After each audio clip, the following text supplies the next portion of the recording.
Billahi minasyaitonir rajim. Qul in kuntum tuhibbunallaha fattabi'uni yuhibbukumullah wa yaghfir lakum dhunubakum wallahu ghafurur rahim. Shadaqallahul azim. Wa qala an-nabiyyu sallallahu alaihi wasallam, man yuridillahu bihi khairan yufaqihuhu fid din wa innama ana qasim wallahu yu'ti, atau kama qala Rasulullah sallallahu alaihi wasallam. Alhamdulillah, hadirin wal hadirat, bapak-bapak, ibu-ibu jemaah salat subuh yang dimuliakan Allah.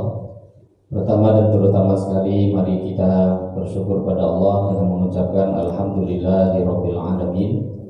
Bersolawat pada Rasulullah sallallahu alaihi wasallam dengan mengucapkan Allahumma shalli ala sayyidina Muhammad wa ala ali sayyidina Muhammad.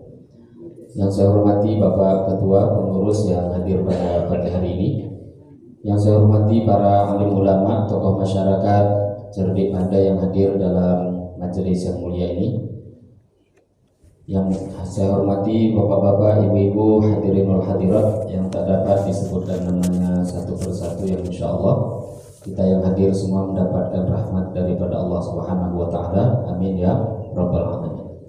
Hadirin wal hadirat rahimakumullah. Pagi ini kita bersyukur lagi dan lagi pada Allah. Allah Subhanahu wa Ta'ala masih memberikan begitu banyak anugerah karunia kepada kita, terutama pagi hari ini Allah bangunkan kita, Allah beri taufik kepada kita untuk bisa datang ke masjid melaksanakan sholat subuh dengan cara berjamaah. Ini anugerah yang sangat mahal, anugerah besar, anugerah pilihan yang Allah berikan kepada kita semua. Maka mari kita syukuri anugerah ini dengan harapan semoga kita dengan bersyukur selalu diistiqomahkan oleh Allah di dalam ketaatan. Semoga selalu diberikan taufik pertolongan dalam mengamalkan agama sampai akhir hayat kita. Amin ya rabbal alamin. Hadirin wal hadirat rahimakumullah. Pagi ini kita duduk sejenak di masjid ini sampai masuk waktu sholat isyraq, dan kita akan melanjutkan kajian kita membaca kitab Al-Adhkar An-Nawawiyah, melanjutkan kajian Al-Adhkar yang ditulis oleh Al-Imam An-Nawawi rahimahullahu ta'ala. Kita akan lanjutkan pagi ini pembahasan tentang bab doa ba'da tasyahudil akhir, pembahasan tentang bab membaca doa selepas tasyahud akhir. Membaca doa selepas tasyahud akhir. Sebelumnya kita sudah membahas tentang tasyahud, yang dimaksud tasyahud awal, kemudian bersolawat kepada Nabi, apa hukumnya, bagaimana caranya, kemudian bersolawat untuk keluarga Nabi, itu pun sudah kita bahas, dan pembahasan tasyahud akhir ini pembahasan setelahnya. Dan sebelumnya sudah kita bahas tentang kedudukan hukum tasyahud itu. Para ulama menyampaikan bahwa tasyahud awal hukumnya adalah sunnah, sedangkan tasyahud akhir yang kita bahas saat ini, hukum tasyahud akhir adalah hukumnya fardu. Jadi kalau ada seseorang sholat tanpa mengerjakan tasyahud akhir, maka sholatnya batal. Sekarang pembahasan bukan tasyahudnya, bab doa selepas tasyahud akhir. Jadi selepas tasyahud akhir kita baca, itu dianjurkan untuk membaca doa. Bismillahirrahmanirrahim. Qala al-musannif rahimahullahu ta'ala, nafa'anallahu bihi wa bi'ulumihi fid dharain. Wa bi sanadin al-muttasil ila al-Imam An-Nawawi qala, halaman 103. Bab doa ibadat tasyahudil akhir, bab doa bab membahas tentang pembahasan doa, membaca doa ba'da tasyahudil akhiri, selepas tasyahud akhir.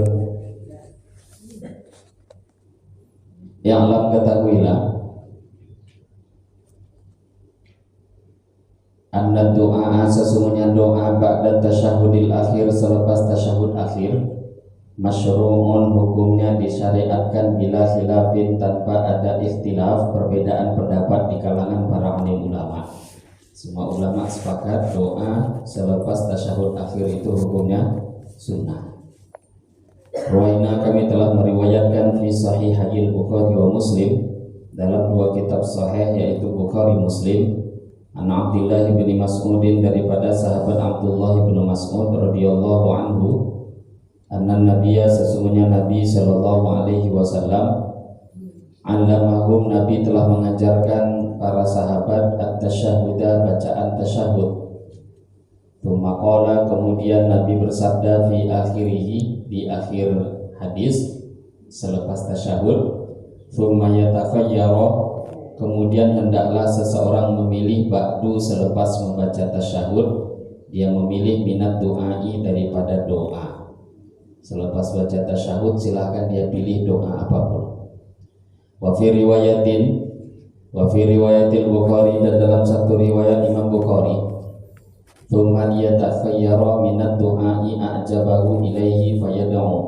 Tsumma yatakhayyar, kemudian silahkan dia memilih minad du'ai, daripada doa, a'jabahu, yang dia suka, ilaihi, pada doa tadi, fayad'u, kemudian dia berdoa dengan doa tersebut.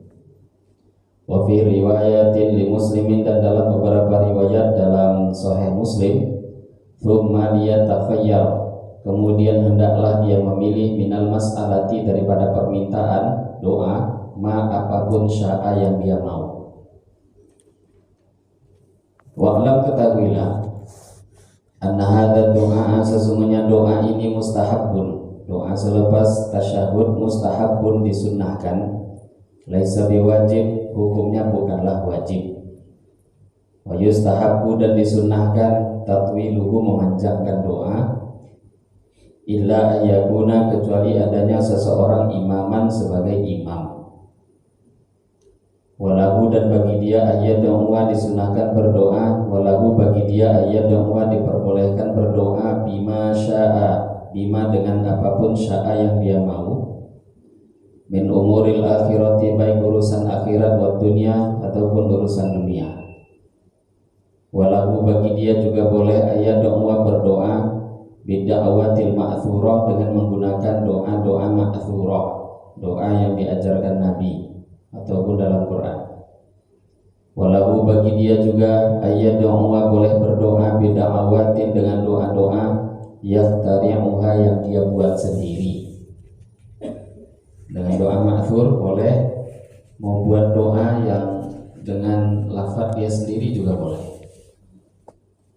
Wal ma'thuratu, adapun doa yang ma'thurah, doa yang diajarkan Nabi, afdalu, tentu lebih utama. Tsummal ma'thuratu, kemudian adapun doa yang ma'thurah, yang diajarkan oleh Nabi, minha, diantaranya ma hadis warada fi hadzal mautin, ada doa yang memang datang khusus dalam tempat ini, yang dimaksud dalam posisi setelah tasyahud akhir. Wa minha, di antara doa, ma, ada doa waroda yang datang fi ghairihi, di selainnya. Wa afdaluha, tentu yang lebih utama, guna, di dalam pembahasan ini, ma, yaitu doa waroda yang datang guna, sesuai dengan tempatnya. Hadirin Bapak Ibu, ini sebelum kita masuk dalam doanya, ini beliau membahas dulu beberapa pembahasan. Pertama, tasyahud akhir. Selepas tasyahud akhir, baca tahiyat, ya.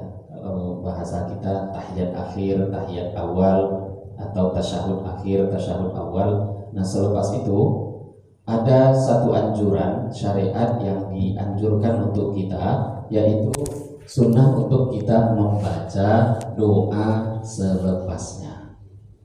Nah, doa apa yang dibaca? Nah, di sini beliau juga terangkan, para ulama semua mengatakan sunnah tanpa khilaf. Semua ulama mengatakan sunnah tanpa ada perbedaan pendapat. Karena dalam hadis banyak menerangkan bahwa Nabi mengajarkan tasyahud, di antaranya hadis Sahih Bukhari, hadis Muslim. Nabi mengajarkan tasyahud kepada para sahabat. Kemudian selepas itu di akhir hadis, setelah Nabi mengajarkan bacaan tasyahud, Nabi katakan, tsumma yatakhayyaru ba'du minad du'a. Nah, selepas kalian membaca tasyahud akhir, silahkan memilih apapun doa yang kalian mau. sifatnya umum ya.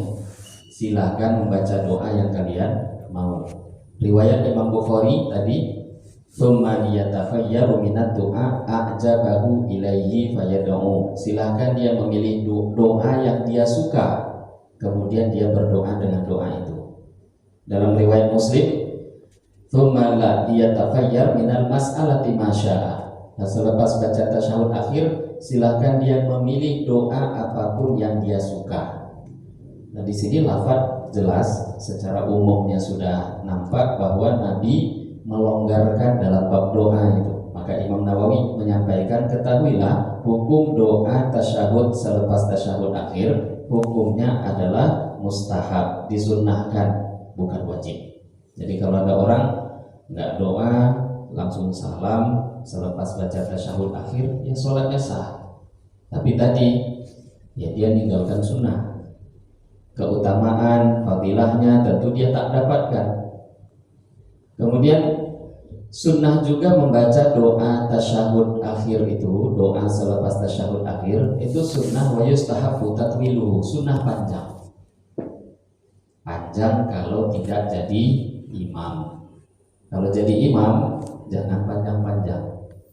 Karena imam itu memang perintahnya sholat itu tidak terlalu pendek, tidak terlalu panjang, takhfif, ringan.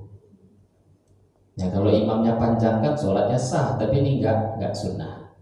Nah kalau mau sholat sendiri silahkan panjangkan. Jadi sunnahnya panjang kecuali dia menjadi imam. Dan doa apapun boleh, entah doa urusan akhirat itu jelas, ataupun doa urusan dunia itu pun juga boleh. Dan pilihan berdoanya baik doa dari ma'thurah, baik itu doa dari hadis-hadis yang diajarkan Nabi, dari hadis-hadis, ataupun doa yang dia buat sendiri. Karena kan mungkin dia punya hajat kan, kita doa di waktu tahajud malam hari, sholat malam bangun, kemudian di tengah-tengah sholat doa. Nah terus ketika tasyahud, selepas tasyahud akhir mau doa, ada yang kita minta secara permintaan pribadi, boleh. Tapi jangan bahasa Indonesia kalau dilafadzkan. Kalau dilafadzkan dengan bahasa Indonesia batal. Dan ma'thurah, doa yang Nabi ajarkan tentu jauh lebih baik. Kemudian juga doa ma'thurah ini pun tentu terbagi Bapak Ibu. Doa ma'thurah, doa yang diajarkan Nabi memang khusus di tempat ini, khusus yang memang Nabi buat, yang riwayatnya datang tentang membahas doa-doa selepas baca tasyahud akhir. Itu ada beberapa doa, nanti akan kita dengarkan. Dan ada doa yang umum. Nah doa umum yang Nabi tidak menerangkan, tidak mengajarkan secara khusus tempatnya. Nah kalau mau dipilih mana yang lebih utama, ya tentu yang lebih utama yang memang doa ma'thurah itu diajarkan Nabi di tempatnya. Jadi Nabi membacanya ketika tasyahud, selepas tasyahud akhir, ya paling tepat, paling afdol, paling utamanya baca di situ. Tapi kalaupun membaca doa yang lain, ya nggak ada masalah. Hadisnya jelas nih. Tsumma liyatakhayyar minal mas'alati ma syaa. Silahkan selepas kalian tasyahud akhir mau pilih doa apapun yang kalian suka, silahkan. Nah ini dalil yang sahih dari riwayat Bukhari, Muslim, Bukhari saja atau riwayat Muslim saja yang menerangkan diperbolehkannya berdoa dengan doa apapun, selagi bukan doanya haram ya. Kalau doanya haram itu dosa dan memang diharamkan dan sholatnya bisa batal. Kalau doanya minta yang haram kok dalam sholat, itu bisa beresiko di dalam sholatnya. Hadirin Bapak Ibu, dalam Sirah Al-Kubra Al-Imam Asy-Syami beliau menerangkan bahwa di dalam sholat itu isinya, sholat itu zikir, baca Quran, zikir, doa.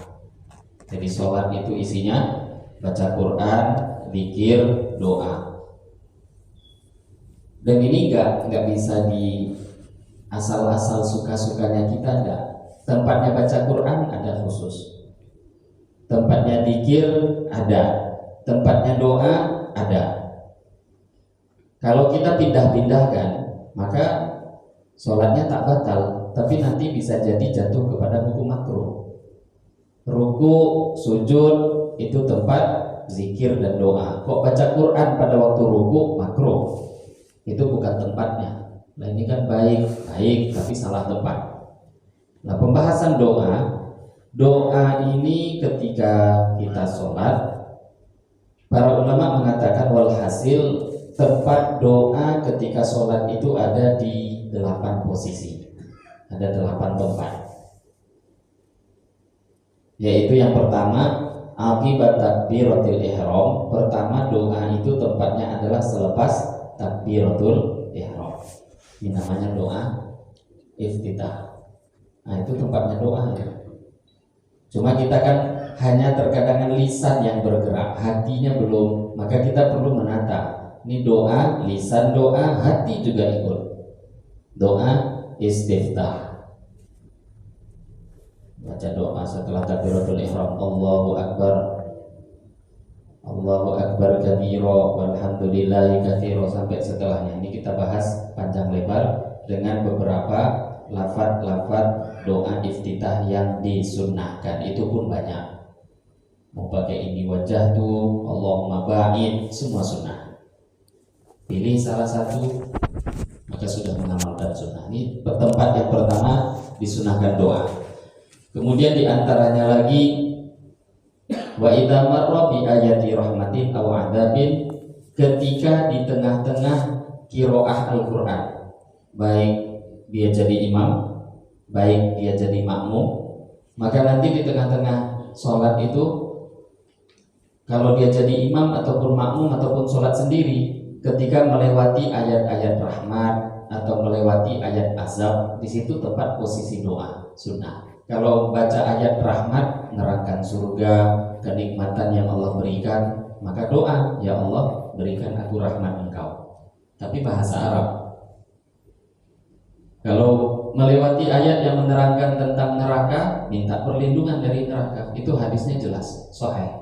Nabi ketika sholat melewati ayat surga, minta surga. Melewati ayat menceritakan rahmat Allah, minta rahmat Allah. Kata sahabat yang mengikuti sholat, tidaklah Nabi melewati cerita surga, neraka, kecuali minta semua pada Allah. Minta surga atau minta perlindungan dari neraka. Ini diantara posisi sunnah doa. Kemudian selepasnya Bapak Ibu, diantara tempat yang sunnah doa, wafir ruku, ketika ruku, itu memang untuk zikir doa di situ, bukan baca Quran. Diantaranya lagi tempat yang disunnahkan doa, wafil i'tidal, bangun dari ruku, itu kan doa isinya yang kita baca. Itu doa, tempatnya memang di situ. Kemudian sujud, dan sujud 2 kali setiap rakaat. Sujud itu tempat doa. Bahkan sudah kita bahas tentang pembahasan sujud. Nabi mengatakan fa'aktsiru fihi doa. Kalau kalian sujud, berbanyak doa di dalamnya. Dan termasuk tempat yang makbul doa ketika posisi sujud. Dan itu 2 kali. Wa fil julus bainas sajdatain. Di antara posisi doa lagi, duduk di antara 2 sujud. Itu juga doa. Yang terakhir baru selepas tasyahud akhir. Nah, posisi di tasyahud akhir selepas selesai, disitulah di antara letaknya sunnah membaca doa. Jadi 8 tempat ini. Jadi maknanya kurang lebih setiap rakaat itu kita berdoa, tempatnya disunnahkan di 8 tempat ini. Hadirin wal hadirat rahimakumullah, doa apapun diperbolehkan dan sunnah panjang-panjang kalau memang sholat sendiri, tetapi ketika menjadi imam, jangan dipanjangkan. Di antara doa-doa yang datang dari Nabi, nah ini yang sebaiknya kita dahulukan doa-doa ini dibanding doa lainnya. Wa tsabata fi hadzal maudhi, dan telah tetap hadis fi hadzal maudhi, di tempat pembahasan ini, ata'iyatun katsira, beberapa doa yang banyak. Minha di antaranya ma ruwainahu, hadis yang telah kita riwayatkan di Sahihayil Bukhari, dalam kitab Sahih Bukhari wa Muslimin dan Sahih Muslim. An Abi Hurairah, daripada sahabat Abu Hurairah radhiyallahu taala anhu, qala, beliau telah berkata, qala Rasulullah sallallahu alaihi wasallam, Nabi telah bersabda, idza faragha, apabila telah selesai ahadukum, salah seorang di antara kalian, minat tasyahudi, daripada bacaan tasyahud, minat tasyahudil akhir, daripada tasyahud akhir, falyata'awwad, maka hendaklah dia minta perlindungan billahi, kepada Allah, min arba'in, daripada 4 perkara, min adzabi jahannam, yang pertama daripada azab jahannam, wa min adzabil qabri, daripada azab kubur, wa min fitnatil mahya, daripada fitnahnya kehidupan, wal mamati, dan fitnahnya kematian, wa min syarril masihid dajjal, dan daripada keburukannya al-masih ad-dajjal. Rawahu Muslim, hadis ini diriwayatkan oleh Imam Muslim min turuqin katsirah, dengan jalur sanad yang banyak. Wa fi riwayatin, dan dalam satu riwayat, minha, dalam kitab Sahih Muslim, idza tasyahada, apabila kalian bertasyahud, idza tasyahada, apabila bertasyahud ahadukum, salah seorang di antara kalian, faliyasta'id, hendaklah dia minta perlindungan billahi, kepada Allah, min arba'in, daripada 4 perkara. Yaqulu, dia hendaklah dia membaca, Allahumma inni a'udzubika min adzabi jahannam, wa min adzabil qabri, wa min fitnatil mahya wal mamat, wa min syarri fitnatil masiihid dajjal.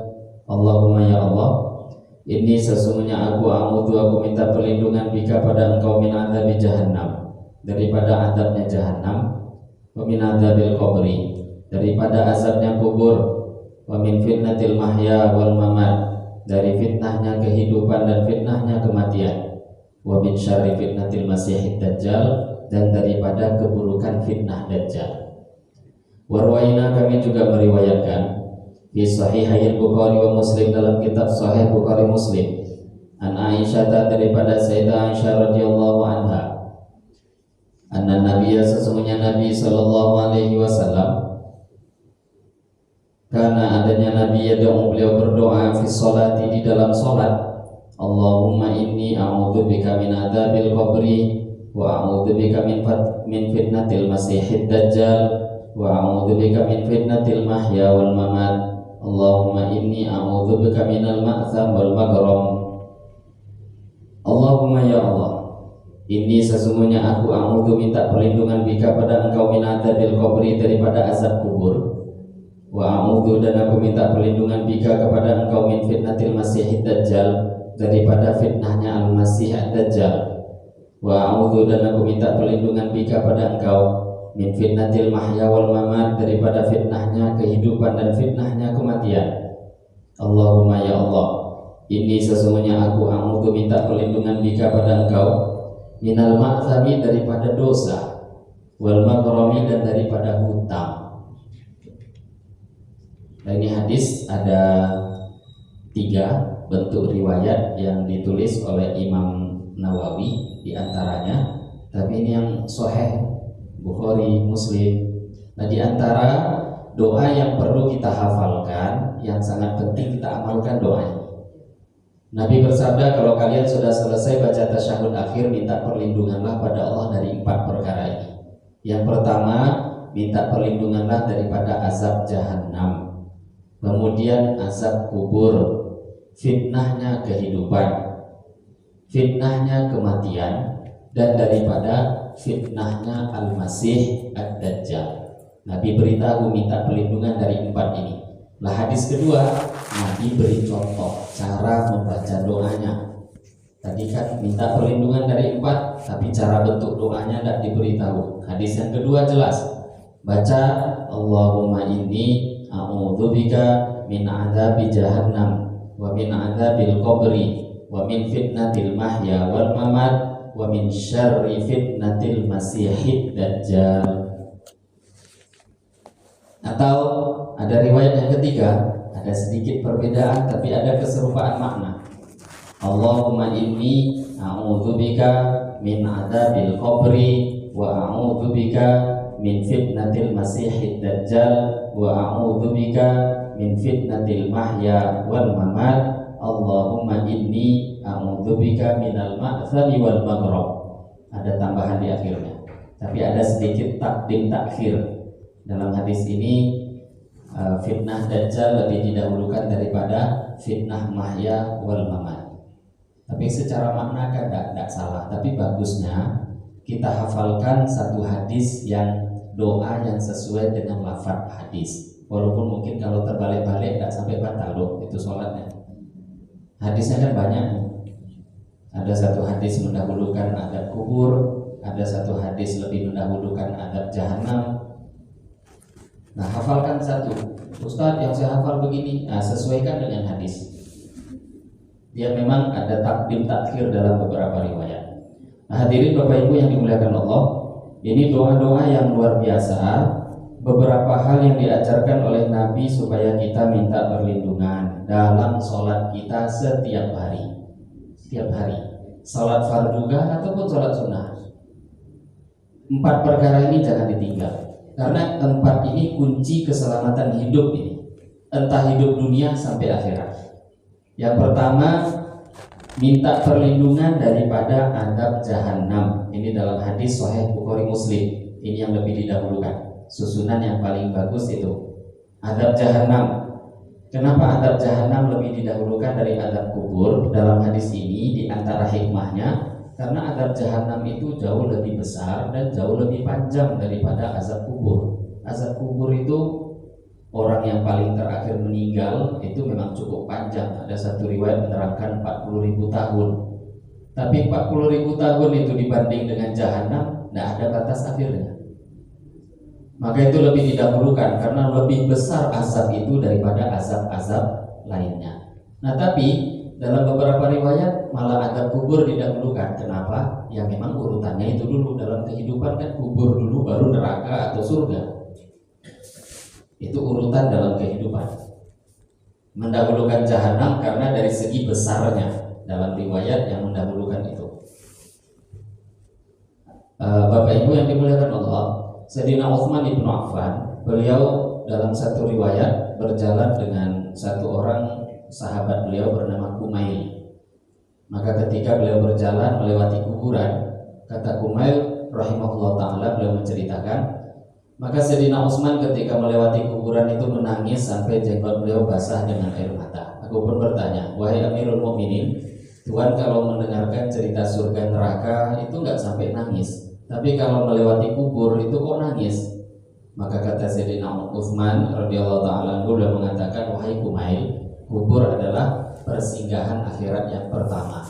Kubur adalah pintu pertama daripada perjalanan akhirat. Siapa yang selamat dari pintu kubur, maka perjalanan setelahnya lebih mudah. Siapa yang tidak selamat daripada azab kubur, perjalanan selepasnya akan jauh lebih sulit. Jadi kubur itu walaupun tadi dikatakan lebih ringan, lebih pendek masanya daripada azab jahanam, tapi dia malah jadi kunci. Kunci selamat atau tidaknya di kubur. Kubur selamat, perjalanan setelahnya jadi mudah. Naudzubillah, kalau kubur itu panjang urusannya, banyak urusannya, tidak selamat dari azab kubur, maka azab-azab perjalanan setelahnya akan jauh lebih sulit. Maka ini diantara hikmah mendahulukan beberapa hadis. Ada yang mendahulukan adab jahanam, ada yang mendahulukan doa tentang azab kubur. Kemudian hadirin Bapak Ibu, para ulama tadi Imam Nawawi mengatakan sepakat mengenai kesunahan. Sepakat ya, membaca doa ini sepakat sunnah. Sepakat tapi bukan ijma. Ini berbeda antara sepakat dengan ijma. Kalau ijma tidak bisa dilanggar. Tapi kalau sepakat, semua ulama setuju. Ada yang tidak, tapi yang enggak ini enggak dianggap. Pendapatnya ada yang berbeda itu, tapi enggak dianggap. Ada sebahagian kecil ulama yang mewajibkan untuk membaca doa selepas tasyahud. Ada. Nah, di antaranya Daud Az-Zahir, ulama-ulama dari kalangan Zahiriyah, Ibnu Hazm, Daud Az-Zahiri, dan juga beberapa riwayat yang diterangkan rawi-rawi hadis. Jadi hadis yang kita baca beberapa tadi itu ada beberapa orang rawinya kan banyak, tapi sengaja dipotong karena kepanjangan. Kalau misalkan riwayat Bukhari dari Imam Bukhari sampai Nabi ada 4-5 orang, nah itu kan kalau dibaca kepanjangan. Haddatsana sampai Rasulullah. Hadis yang kedua ada lagi jalurnya. Nah, di antara rawi-rawi tadi ada satu orang ulama besar namanya Imam Tawus. Imam Tawus itu gurunya Imam Malik. Ini namanya Tawus, guru daripada Imam Malik. Nah, beliau punya anak. Beliau nggak katakan wajib dalam bahasa, tapi dalam perbuatan seolah-olah beliau tuh seolah-olah berpendapat wajib karena ketika anaknya sholat, dan ini berarti memang bacaan sholat itu dikeraskan. Karena Bapak Ibu, dari mana sahabat bisa tahu bacaan sholat kalau nggak dikeraskan Nabi? Jadi mengeraskan bacaan apapun tuh pada dasarnya sunnah kalau tujuannya taklim. Nah, Tawus nyuruh anak baca sholat dengan bacaan-bacaan. Nah, ketika anaknya itu sholat, bacaan-bacaan sholat dibaca sampai tasyahud akhir. Nah, ketika selesai tasyahud akhir itu nggak baca doa, maka kata langsung salam ke anaknya. Assalamualaikum warahmatullahi wabarakatuh. Assalamualaikum warahmatullahi wabarakatuh. Kata Tawus, ulang sholatmu. Jadi akhirnya anaknya ulang sholat. Ini rawi bukan sembarang orang ini, gurunya Imam Malik. Imam Malik itu siapa? Gurunya Imam Syafi'i. Imam Syafi'i siapa? Gurunya Imam Ahmad. Imam Ahmad siapa? Imamnya Ahlus Sunnah wal Jamaah. Ini orang-orang hebat nih. Tawus gurunya Imam Malik. Kata Tawus pada anaknya, ulang sholat kamu. Lah kalau sudah ulang, itu kan seolah-olah wajib. Karena kalau nggak wajib kan ngapain disuruh ulang?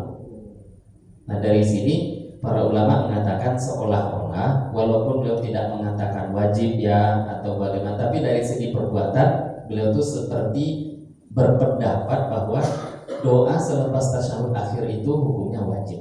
Jadi ada kemiripan dengan pendapat Ahlus Zahir, mazhab Zahiriyah yang dulu ada mazhabnya tapi sekarang ini sudah hilang. Nah, karena ada, walaupun ada, maka tidak bisa dikatakan ijma. Ijma itu betul-betul sepakat tanpa ada khilaf. Lah ini ada khilaf, tapi khilaf ini tidak dianggap. Nggak ada, yang meneruskan juga nggak ada ini pendapat ini. Entah 4 mazhab sekarang, Imam Malik, Imam Abu Hanifah, Imam Syafi'i, Imam Ahmad, semua sepakat mengatakan sunnah doa ketika kita sudah selesai daripada tasyahud akhir. Semua sepakat. Nah, yang tidak tadi itu pun pendapatnya hanya sekedar menjadi cerita. Nah, itu sudah tak ada lagi orang-orang yang melanjutkan keilmuan mereka, melanjutkan keilmuan yang sampai diamalkan. Kemudian hadirin wal hadirat yang dimuliakan Allah, ini diantara doa yang penting. Doa minta perlindungan dari azab jahanam, azab kubur. Kemudian minta perlindungan daripada fitnah kehidupan, fitnah kematian. Fitnah-fitnah yang dimaksud fitnah kehidupan, fitnah kematian, Bapak Ibu, kondisi-kondisi keadaan-keadaan ujian-ujian yang mana ketika orang itu mendapatkan ujian tadi, baik itu dalam kehidupan, akhirnya dia malah meninggalkan agama. Nah, itu namanya fitnah. Kalau fitnah kubur, fitnahnya kematian, yang dimaksud fitnah kematian di sini para ulama mayoritas mengarahkannya dikhususkan kondisi ketika menjelang mati, bukan pas mati atau setelahnya. Karena kalau setelah mati itu sudah ada doanya kan, doa minta dari perlindungan azab kubur, itu kan selepas mati. Maka Allahumma inni a'udzubika min fitnatil mahya wal mamat. Ya Allah, lindungi aku daripada fitnah kehidupan, fitnah kematian. Fitnah kematian yang dimaksud pas menjelang mati.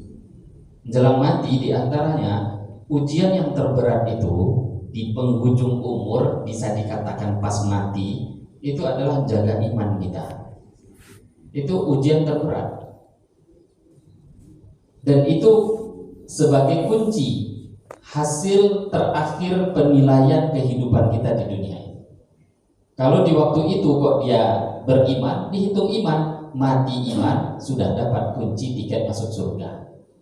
Tapi sebaliknya kok pas mati ini nggak sukses, malah mati dia kafir, mati dia ingkar, mati tidak beriman pada Allah. Na'udzubillah, berarti fitnah kematian ini telah membuat kehancuran pada dirinya yang selama-lamanya. Maka Nabi usaha mati-matian di dalam bab ini, termasuk pada paman beliau Abu Thalib. Hendak wafat, menjelang sakaratul maut, Abu Jahal ada di samping, pembesar Quraisy ada di samping. Itu sengaja ketika Abu Thalib sakit parah, Nabi gak diberi jalan duduk di samping Abu Thalib pun enggak, sengaja. Tapi Nabi usaha sampai akhirnya mendekat. Ketika hendak meninggal dunia, maka Nabi katakan, wahai paman, qul la ilaha illallah, ucapkanlah la ilaha illallah. Dengan kalimat ini nanti aku akan menjadikan hujah di depan Allah pada hari kiamat untuk memberi syafaat pada engkau. Itu usaha sampai menjelang meninggal. Karena itu kunci menjalani fitnah, melewati fitnah kematian. Dan termasuk fitnah yang tidak kalah besar, fitnah Dajjal. Nah, ini fitnah yang luar biasa besar, Bapak Ibu. Nabi minta perlindungan. Bukankah di sini Nabi sebenarnya membaca doa ini hajat Nabi pada hal-hal ini semua? Nggak ada. Nabi pasti dijamin Allah, fitnah kehidupan nggak akan dapat, fitnah kematian juga nggak akan kena, fitnah kubur pasti selamat. Apalagi Dajjal. Nabi SAW mengatakan dalam satu hadis, kata Nabi, in yakhruj wa ana fikum fa ana hajijuhu. Kalau memang Dajjal itu datang, kok aku ada di kalangan kalian waktu itu, gak usah takut, aku yang ngurus, kata Nabi. Nabi sudah memberitahu, tapi Nabi mengucapkan kalimat ini pengajaran, ditaklim untuk ngajari kita. Dan Nabi memberitahu kalau fitnah Dajjal itu nggak gampang dan tak mudah. Nah, yang lucunya ada orang zaman sekarang, kita berharap jumpa Mahdi. Oh Bapak Ibu, jumpa Mahdi ya jumpa Dajjal. Nggak usah berharap-harap. Tapi kalau kita berjumpa dengan masa itu, jangan kita mundur. Nabi bersabda, la tatamannau liqa'al adu. Kata Nabi, jangan kalian berharap-harap jumpa musuh, jangan. Tapi kalau sudah jumpa musuh, jangan mundur. Itu orang Islam. Kita nggak cari musuh. Tapi kalau sudah ada di hadapan, jangan kabur. Mundur pun jangan, apalagi kabur. Nggak usah berharap jumpa Dajjal. Itu satu fitnah yang sangat besar. Banyak orang yang tidak sukses melewatinya. Tapi kalau menjumpainya, jangan kabur. Na'udzubillah, berjumpa dengan zaman itu. Dan Bapak Ibu, jangankan jumpa dengan Dajjal. Beberapa orang sahabat ada yang diberitahu Nabi ada fitnah-fitnah besar yang terjadi secara khusus. Nah, di antara sahabat yang punya doa khusus itu Abu Hurairah. Ya Allah, aku minta perlindungan pada engkau daripada Rasus Sitin, permulaan tahun 60. Jangan sampai jumpa tahun 60. Itu doanya Abu Hurairah. Kawan-kawannya heran karena memang gak mau cerita itu apa. Dan dalam riwayat lain, Abu Hurairah doa, ya Allah, aku juga minta perlindungan pada engkau min imarati sibyan, daripada keamiran kepemimpinannya anak kecil. Jadi fitnah dalam zaman sahabat itu kok ada anak kecil jadi pimpinan. Atau di antaranya tadi Abu Hurairah doa dengan doa khusus, jangan jumpakan aku dengan tahun 60. Doanya jangan dijumpakan. Level iman Abu Hurairah. Lah ternyata memang fitnah itu pertama kali besar terjadi selepas tahun 60. Mulai daripada anak kecil dari jadi amir, Yazid bin Muawiyah, dan fitnah-fitnah besar setelahnya berurutan selepas itu. Lah sahabat minta perlindungan. Kok ada orang ngaku-ngaku iman kuat minta jumpa, itu kan ngalah-ngalahi sahabat namanya. Maka minta perlindungan, dan ini diajarkan oleh Nabi Shallallahu Alaihi Wasallam. Bab tentang Dajjal itu ada bab tersendiri nanti di bab Kitabul Fitan, bab tentang fitnah akhir zaman. Dan di akhir doa, akhir hadis yang ketiga, dalam doa ini, doanya sebenarnya banyak, tapi dalam riwayat yang mirip, di sini ada tambahan doa. Allahumma inni a'udzubika minal ma'tham wal maghram. Ya Allah, aku minta perlindungan kepada Engkau daripada dosa, wal maghram, dan daripada hutang. Dosa jelas kan?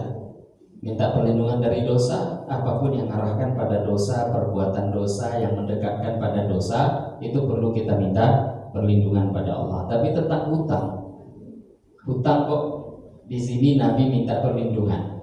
Maka dalam satu riwayat, Sayyidah Aisyah radhiyallahu taala anha beliau bertanya, "Ya Rasulullah, aku melihat Tuhan itu sering banyak sekali minta perlindungan kepada Allah daripada hutang. Kenapa? Kenapa Tuhan sering sekali doa seperti itu?" Maka Nabi Shallallahu Alaihi Wasallam beliau menjawab, "Inna rajula idza gharama hadatha fakadzaba wa wa'ada fa akhlafa." Kata Nabi, iya, hutang itu enggak baik. Kenapa? Karena seseorang tuh apabila dia berhutang, kalau dia ngomong bohong nanti. Kalau dia janji akan dia ingkari. Ini perangai orang berhutang. Yang mengatakan siapa? Rasulullah. Kalau sudah ngomong bohong. Kalau sudah janji mengingkari. Tengok semua penghutang begini rata-rata, nggak semua. Dan Nabi berbicara bukan memukul rata, enggak, tapi ini berbicara tentang kebanyakan kondisi orang yang berhutang.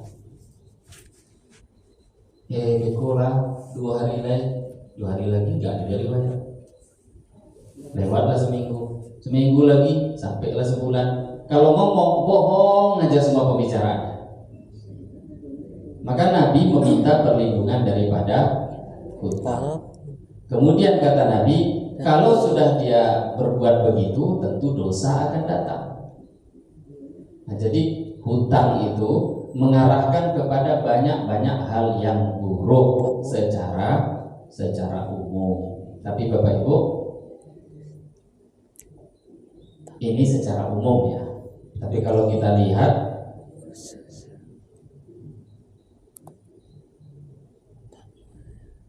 hadis-hadis tentang berhutang, Nabi pun meninggal dunia juga bawa hutang. Nabi juga meninggal itu ada hutangnya. Sayyidina Abu Bakar Siddiq meninggal dunia ada hutang juga. Maka beberapa riwayat wa fi syarhil umdah la muqalat wa bainal hadits wa hadits Abdullah bin Ja'far. Sahabat Abdullah bin Ja'far yang terkenal kita tahu, beliau meriwayatkan bahwa Nabi Shallallahu Alaihi Wasallam bersabda, Innallaha ma'an nabiyyin hatta yaqdiya dainahu, lakin ma lam yakun fi ma yaqrabullah. Kata Abdullah bin Ja'far, Nabi bersabda, sesungguhnya Allah akan selalu bersama orang-orang yang berhutang. Pertolongan Allah akan selalu bersama orang yang berhutang sampai dia menyelesaikan hutangnya, dengan syarat hutang itu bukan dalam hal-hal yang tidak disukai Allah. Berarti hutang boleh. Tapi dalam hadis yang lain ditekankan bahwa ketika seseorang berhutang dan niat membayar, maka Allah akan tolong dia sampai dia membayar hutangnya. Jadi hadis ini gak bertentangan ya. Hutang itu kalau perlu silakan berhutang, dan jangan sampai ada niat dalam hati gak bayar. Baru saja orang itu berhutang kok niat gak bayar, maka nanti dia gak akan mampu bayar sampai mati. Nah di sini memang babnya pergi ke dalam bab niat.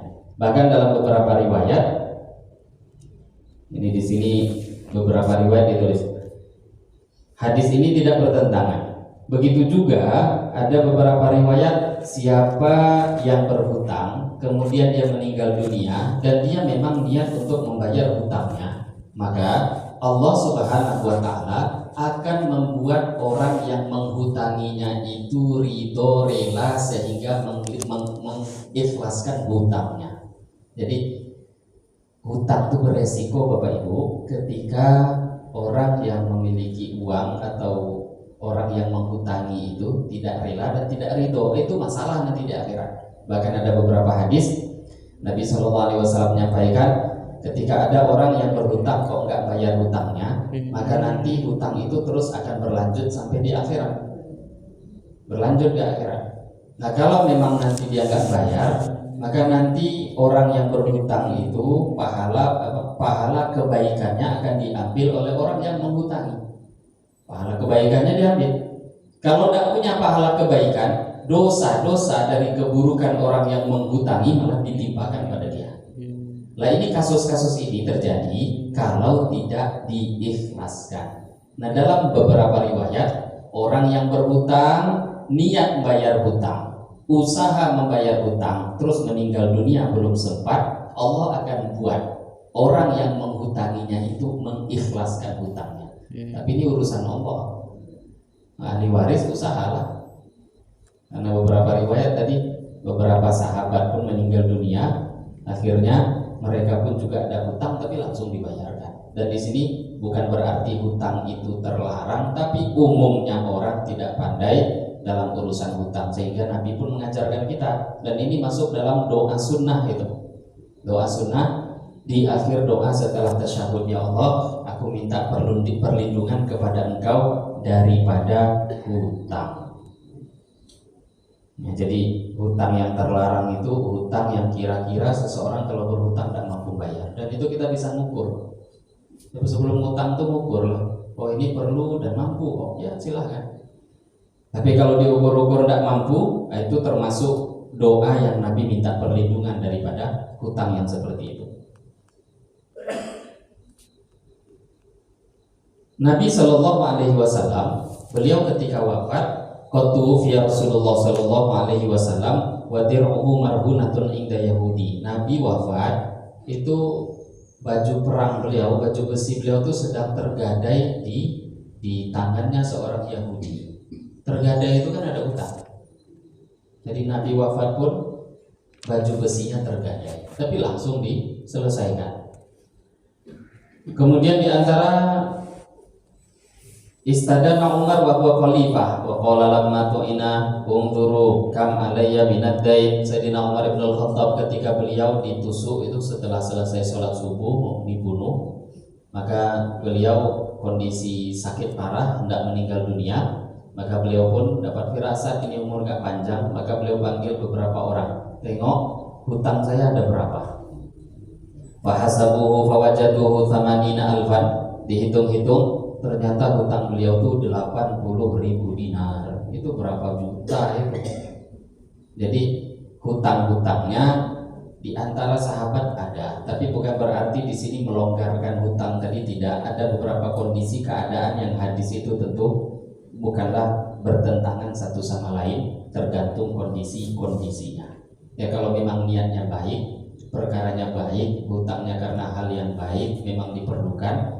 Ya, yang kedua, dia niat untuk membayar hutangnya itu, maka tentu hal-hal itu diperbolehkan, bahkan akan ditolong oleh Allah Subhanahu wa Ta'ala. Nah, ini hadirin Bapak Ibu, beberapa pembahasan hadisnya ada beberapa, tapi ini baru satu contoh doa selepas tasyahud akhir. Nah, ini penting untuk kita hafalkan. Paling tidak adalah doa yang kita hafalkan yang sesuai ma'thurah dengan sunnah Nabi Shallallahu Alaihi Wasallam. Ini mungkin yang bisa kita bahas pada pagi hari ini. Panjang umur, insya Allah kita akan lanjutkan pembahasan doa yang lain daripada doa selepas tasyahud akhir. Nah, sebelum kita tutup, di antara Bapak Ibu kalau ada yang hendak bertanya, diskusi tanya jawab, dipersilahkan. Masih ada beberapa menit sebelum kita mengerjakan sholat sunnah isyraq. Ada yang mau bertanya? Kalau tidak, kita lanjutkan sedikit. Silakan Pak. Ingin menanyakan perbedaan al-masihnya Isa dengan al-masihnya Dajjal. Ya, apa perbedaan al-masih Isa dengan al-masih Dajjal? Yang pertama, dari segi kalimat, para ulama mengatakan tulisannya sama, tapi makna yang berbeda. Ini kelebihan bahasa Arab. Al-Masih, kalau secara mutlak Al-Masih dikatakan hanya Al-Masih tanpa ada tambahan kalimat setelahnya. Secara mutlak itu kalau disebut tentu yang dimaksud Nabi Isa alaihi salatu wassalam. Tapi kalau Dajjal, nah itu mestinya ditambah biasanya Al-Masih, Ad-Dajjal. Nah, tapi kalau dikatakan Al-Masih mengatakan, nah itu mesti kembalinya satu aja, Nabi Isa. Dari segi tulisan, huruf kalimat sama, tapi kalau makna berbeda. Ini berbeda dari segi makna. Nah, kalau Dajjal, Al-Masih yang lekatkan kepada Dajjal itu beberapa makna yang disampaikan oleh para ulama. Di antaranya Al-Masih yang dimaksud mamsuhul ain, mamsuh yang buta sebelah. Jadi ada mata tapi rusak. Bukan buta ya, buta itu lain lagi. Memang buta sebelah, hanya satu matanya. Jadi dikatakan Al-Masih karena diambil dari bahasa Arab mamsuhul ain, diusap matanya hilang dari sebelah. Wa anna ihda ainaihi mamsuha wa qila inna ahada syiki wajhi kulli mamsuhan la aina wa la hajib fihi. Ya sama, para ulama menerangkan dengan detail karena memang betul-betul mata itu cuma satu, nggak ada mata yang satunya lagi, bahkan alisnya pun nggak ada, bahkan posisinya mirip-mirip ngarah ke tengah. Maka dikarenakan itu, dikarenakan seperti terusap, terhilangkan, dipanggil dengan panggilan Al-Masih bagi Dajjal. Ini ada beberapa tafsir para ulama tentang Masihnya Dajjal. Ada juga ulama yang mengatakan mamsuhul barokah. Al-Masih untuk Dajjal itu orang yang dihapuskan keberkahannya, sama sekali nggak ada berkah dalam hidupnya, buruk aja mulai diciptakan sampai akhir. Nah, ini arah maksud perbedaan antara Masihnya Dajjal dengan Masihnya Isa. Nah, kalau Nabi Isa yaitu juga wa amma Isa faqila li Allah masahahu ay khalaqahu malihat wa qila li annahu la yamsahu maridan illa baro'a. Nabi Isa ada beberapa hal juga. Ini karena dari satu akar kata kalimat yang sama, mengusap. Nabi Isa dikatakan namanya Al-Masih di antaranya jawaban para ulama karena beliau tuh setiap kali mengusap orang yang sakit pasti sembuh. Karena beliau kan punya mukjizat, orang buta bisa melihat, orang sakit yang parah bisa sembuh, bahkan ada yang mati pun diusap hidup. Karena apa-apa itu cuma musap, maka beliau pun dapat gelar itu Al-Masih. Ini diantaranya ya, bukan itu saja. Nanti diantara makna Al-Masih untuk Nabi Isa. Wakila di annahu kana yamsahul arda ayyaqtaha bi siyahatihi. Ada juga ulama yang mengatakan Nabi Isa itu dikatakan Al-Masih karena banyak berjalannya, banyak mengembara. Nabi Isa itu Bapak Ibu diantara Nabi yang paling miskin. Jangankan rumah, baju pun cuma yang dipakai itu aja. Berjalan kemanapun berdakwah, nyampaikan agama. Karena jalan kemana-mana, as-siyahah. Jadi Al-Masih dari kata-kata siyahah, yang selalu berjalan menyampaikan agama kemanapun. Maka akhirnya beliau dapat gelar Al-Masih. Ini dari akar kata yang kalimatnya sama, tapi tadi memiliki makna yang berbeda. Itu diantara beberapa perbedaan Al-Masih Ad-Dajjal dengan Al-Masih Nabi Isa alaihi salatu wassalam. Semoga bisa memberikan jawaban. Ada pertanyaan lain? Ya Pak? Ini masalah standarisasi. Ini kalau ada kerabat menyampaikan kesalahan dia, ada yang salah, ada yang dalam ajakan, kalau hal ini dia menyampaikan kepada kita, kemudian kita di dalam hal itu memberikan apa yang disampaikannya itu kita bantu gitu. Artinya yang disampaikannya dia pun juga tidak mengutang, tidak juga, tapi kita memberikan gitu pada dia. Jadi di dalam hal ini kita pada suatu saat kita juga butuh mendapat masalah pula.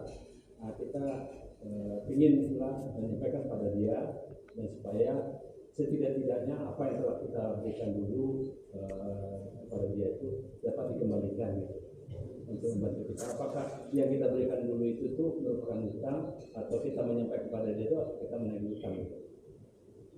Dalam agama tergantung akad Pak ya. Akad itu lafadznya jelas, ada ijab qabul, lafadznya jelas. Bahkan harus kalau ingin tidak bermasalah di akhir tertulis.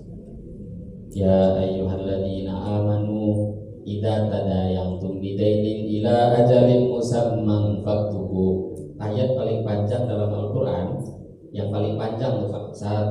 Satu ayatnya itu satu halaman. Ya ayyuhalladzina amanu idza tadayantum bidainin ila ajalin musamman faktubu. Wahai orang-orang yang beriman, kalau kalian berhutang satu sama lain, berhutang dalam tempo masa yang tertentu, faktubu, maka catatlah. Ketika ayat ini pertama kali turun, mencatat hutang itu hukumnya wajib pertama kali. Sampai ada ayat itu diturunkan sempurna, ada pemberian keringanan sehingga akhirnya nggak jadi wajib tapi disunnahkan. Tapi umumnya kok hutang piutang dan dicatat itu biasanya bermasalah. Biasanya nggak ada bukti, nggak ada saksi, nggak dihitam di atas putih, ya bermasalah. Nah kalau ditanyakan kasus seperti tadi, apakah itu dinamakan hutang? Ya kalau secara hukum syar'i agama, kalau ditanyakan tak ada akad hutang, maka hukumnya bukan hutang. Nah cuma perginya dalam etika nih. Etika ya, adab, kebiasaan, etika. Giliran dia kita tolong, giliran kita susah kita nggak ditolong, itu kan tak beretika itu orang. Jangankan itu Pak, zaman sekarang dan sudah berlarut-larut sampai sekarang ini, itu biasanya terkadangan di beberapa pernikahan itu amplop hadiah ditulis nama, dan itu adat ya. Akad tak ada, tapi adat. Apa yang orang tuh beri hadiah kok berbentuk uang di dalamnya, maka nanti punya tanggungan bahwa orang itu kalau nanti kita punya acara, dia akan memberikan barang yang serupa, nilai yang serupa. Nah ini adat. Ini adat, itu bukan akad. Kewajibannya nggak ada, wajibnya tidak. Nah, tapi ini satu hal kondisi di zaman ini. Jadi kalau kita ditanyakan apakah itu hutang, kalau tidak ada akad ya bukan hutang. Maka kita harus pandai-pandai Bapak Ibu, berakad itu harus pandai supaya jangan kita yang rusak. Maka guru-guru para ulama itu selalu memberi nasihat kepada kita, terutama kaitan dengan saudara. Saudara itu kalau mereka meminta atau pinjaman hutang kepada kita, maka di situ pahalanya besar. Ini pertama yang harus kita pahami. Kalau ada kaitan kekerabatan itu pahalanya berlipat-lipat. Pertama pahala menghutangi, pahala tersendiri. Yang kedua pahala silaturahim. Ini pahalanya besar. Nah, memang berhutang ini hubungannya muamalah ya. Kalau ini cuma saran ya. Ini saran, bukan pembahasan hukum yang saya sampaikan, saran. Kalau memang keluarga yang berhutang, sebaiknya dalam hati itu kalau kita belum siap menghutangkan ya berikan semampu kita dengan niat memberi. Semampu kita dengan niat memberi. Kalau belum mampu, tapi kok kondisi kita dilonggarkan Allah, sedang kaya, sedang banyak uang, maka bantu karena kita mampu. Gak apa-apa mau dilafalkan hutang pada, tapi dalam hati niatkan memberi. Karena kalau tidak, selepas itu akan rusak hubungan keluarga. Gara-gara uang itu akan merusak semua hubungan. Nah kalau kita memang gak mampu, beri semampunya. Nyo pinjam bang, ikon yang gue acara barale berapa? 100 juta. Ya pinjam 100 juta. Kita gak mampu, kira-kira di depannya ada masalah. Ini saran ya, ini bukan pembahasan fikih. Gak mampu, kira-kira dia gak nolong lagi nanti, gak akan membayar, maka beri semampu kita. Gua ada 25 juta, nah. Kebetulan kita longgar dan beri 25. Entah tadi bahasanya mau hutang atau apa ya, sehingga ketika orang itu tidak membayar kita nggak terlalu bermasalah. Kenapa? Ya memang waktu itu saya kaya raya, nggak masalah kok. Nah yang masalahnya kita butuh, sehingga kita berharap uang itu kembali. Itu akan jadi masalah berkepanjangan. Ini hanya dalam bab menjalani sosial hidup terutama dengan keluarga. Tapi kalau dalam kaitan hukumnya jadi hutang atau tidak tergantung akad. Kalau memang akad dalam lafaz meminjam pertama kali bahasanya minjam, maka akan jadi hutang. Kalau tidak dibayar ya hadis-hadis yang macam ancaman itu terjadi nanti kalau nggak diikhlaskan. Tapi kalau memang lafaznya nggak ada, bang minta piti bang katanya ke kita, dia minta kita beri, ya udah itu pemberian. Nah nanti kalau kita sedang susah kita minta dia nggak beri, ya itu nanti adab dan etika dia yang kena kalau dia tidak membalas. Iya memang tidak balas budi itu orang, tapi bukan utang babnya. Cuma judulnya tidak balas budi. Nah kalau balas budi Bapak Ibu, balas budi ini babnya etika, adab dalam hidup. Ya semoga bisa memberikan jawaban. Saya kira cukup. Demikian mungkin yang bisa kita bahas pada pagi hari ini, beberapa hadis dari pembahasan kitab Al-Adhkar An-Nawawiyah. Semoga dari pembahasan ini bisa kita ambil faedah, kita amalkan dalam kehidupan sehari-hari. Mari kita tutup dengan doa kafaratul majelis. Subhanakallahumma wa bihamdika asyhadu an la ilaha illa anta astaghfiruka wa atubu ilaik. Wabillahi taufiq wal hidayah. Wassalamualaikum warahmatullahi wabarakatuh.